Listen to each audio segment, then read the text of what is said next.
সাবধানে সাবধানে। মহারাজ, বিজ্ঞানী যাচ্ছে।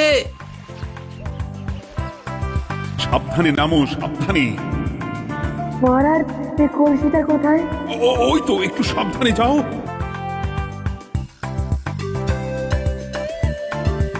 বিজ্ঞানী, কলসির দেখা পেয়েছো? পেয়েছি পেয়েছি পেয়েছি। এবারে কলসিটাকে ভালো করে জল দিয়ে ধুয়ে দাও। কলসির আলোয় সুড়ঙ্গ আলোকিত গোপাল। এরপর কি? ভালো করে দেখুন মহারাজ, কোথাও ঘন্টা দেখতে পাচ্ছেন কিনা। ঘন্টা? একটা তো নয়, সার সার ঘন্টা, অনেকগুলো ঘন্টা।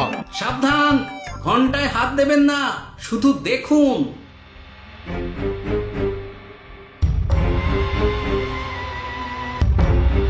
মহারাজ, আমরা গুপ্তধনের খুব কাছে চলে এসেছি। তাই নাকি? কি মজা, কি মজা! এবার খাবো ক্ষীরের গজা। কবি চুপ করো, এখনো আমরা গুপ্তধন পাইনি। আমার মুখে দাঁড়িয়ে সবগুলো তারা আঁকা। বিজ্ঞানী, কোন ঘন্টায় চাঁদের নকশা করা আছে কি? একটু দেখে বলো না। আমি আতস কাজ নিয়েই দেখছি, সব ঘন্টাতেই তারা আঁকা। খবরদার, কোনো ঘন্টাকেই ছোঁবে না। ঠিক আছে, কোনো কিছু না ছুঁয়ে আমি দেখছি। পেয়েছি গোপাল, চাঁদ আঁকার ঘন্টা পেয়েছি। ওই ঘন্টাটা বাজাও, বাজাও।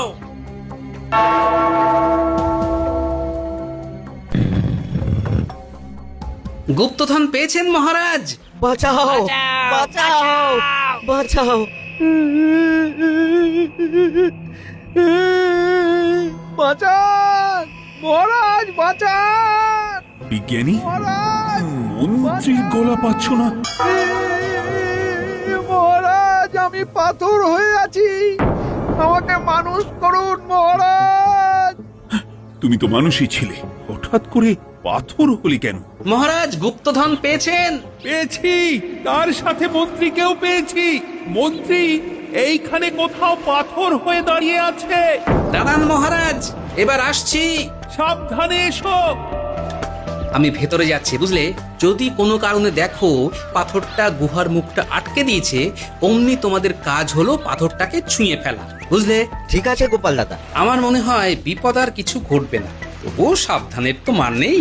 ঠিক আছে, তুমি নিশ্চিন্তে ভেতরে যাও।